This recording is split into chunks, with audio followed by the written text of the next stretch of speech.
When people talk about Demon Souls today, it usually comes with a disclaimer. It's where it all started, the blueprint, the rough draft. And while all that is technically true, it also kind of undersells what Demon Souls actually is. Because Demon Souls isn't just the first Souls game, it isn't just a prototype for Dark Souls, Bloodborne, or Elden Ring. It's its own thing, stranger, meaner, quieter, in a lot of ways more unsettling than anything From Software has made since. Going back to it now feels less like revisiting an old game and more like opening a time capsule. You can see the ideals forming in real time. You can feel the uncertainty. You can feel how little the game cares whether you're comfortable, prepared, or even enjoying yourself. And that's exactly why it still matters. It's important to understand just how unlikely Demon Souls was. The game wasn't expected to succeed. Sony didn't believe in it. From Software didn't even market it properly outside of Japan. The original Western release barely had advertising at all. There was no clear tutorial, NPCs spoke in riddles, death was constant and confusing. The game punished you for failing, punished you for succeeding, and punished you for experimenting. Modern design philosophy says games should guide the player. Demon Souls does the opposite. It drops you into Boletaria and basically says, figure it out or don't. And that indifference is baked into everything the game does. The Nexus is often remembered fondly. Calm music, soft lighting, a place to breathe. But even the Nexus lies to you. Yes, it's safe. Yes, it's quiet. But it's also sterile, cold, and detached. The people here aren't living. They're waiting. Every NPC feels like someone who already lost. They're not planning a future. They're clinging to the past. The Monumental speaks like a child burdened with responsibility no one else wanted. The Maiden in Black doesn't comfort you, she uses you. Stockpile Thomas talks about his family like he's already accepted he'll never see them again. This isn't a hub of hope, it's a holding cell between disasters. And the game never lets you forget that. Boletarian Palace is one of the greatest opening levels in gaming. Not because it's fair, not because it's welcoming, but because it lies to you perfectly. At first it feels manageable. Slow soldiers, wide paths, clear sightlines. Then you realize, enemies ambush you from behind, archers punish hesitation, healing grass is limited, death sends you back far. This level teaches you the most important Souls lesson in the harshest way possible. Progress is fragile. Every step forward feels earned, every shortcut feels like survival, not convenience. And when you finally reach the Phalanx, a boss that looks horrifying but is mechanically simple, the game gives you a false confidence boost. You think you understand it now, you don't. Unlike later Souls games, Demon Souls isn't interconnected. You don't loop back around in clever ways. You warp between archstones. And while people often criticize this, it actually reinforces the game's themes. Boletaria isn't one cohesive land, it's shattered. Each archstone is a different response to despair. Boletaria is denial, Stonefang is exploitation, Latria is control, Shrine of Storms is nihilism, Valley of Defilement is surrender.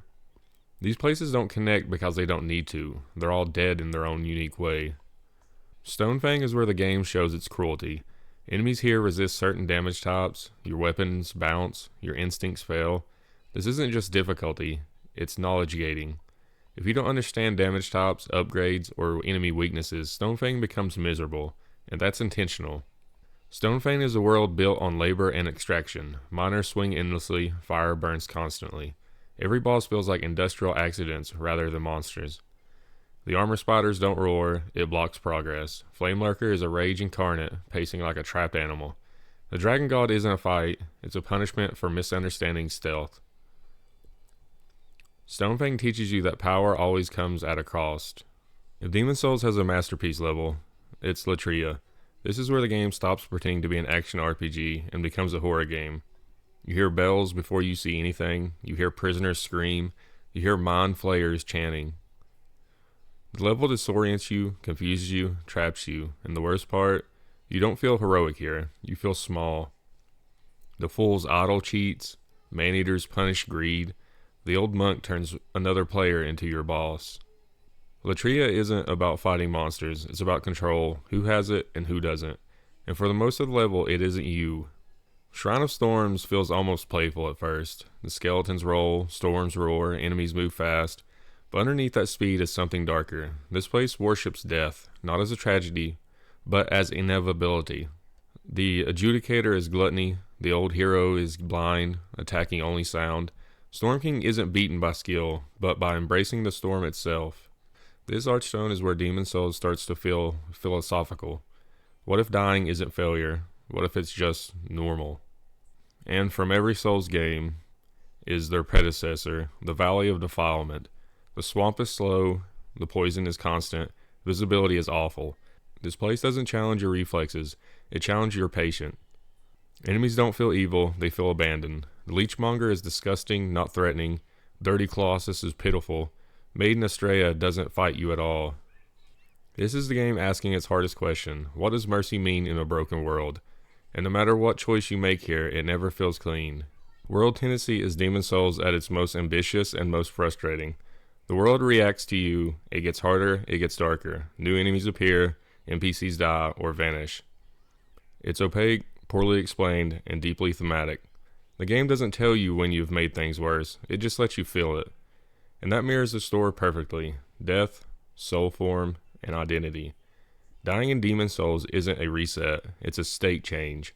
You lose health, you lose presence, you become something less. And regaining your body requires defeating a boss, a monumental task. This makes death feel permanent even when it isn't. Later Souls games soften this, Demon Souls does not. The final act of Demon Souls is quiet, anticlimactic, almost sad. The old one isn't a villain, it's a cycle, and the endings reflect that.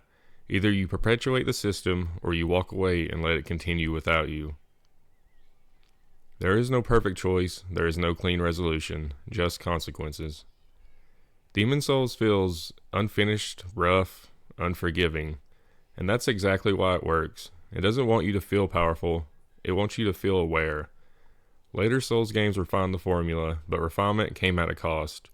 Demon Souls still feels dangerous, and in a genre now full of imitators, that danger is irreplaceable. You can remake it, you can remaster it, you can smooth the edges, but you can't recreate the feeling of playing Demon Souls before you knew what Souls was. Before guides, before builds, before expectations. It wasn't just hard, it was unknown, and that's something no sequel can ever truly bring back.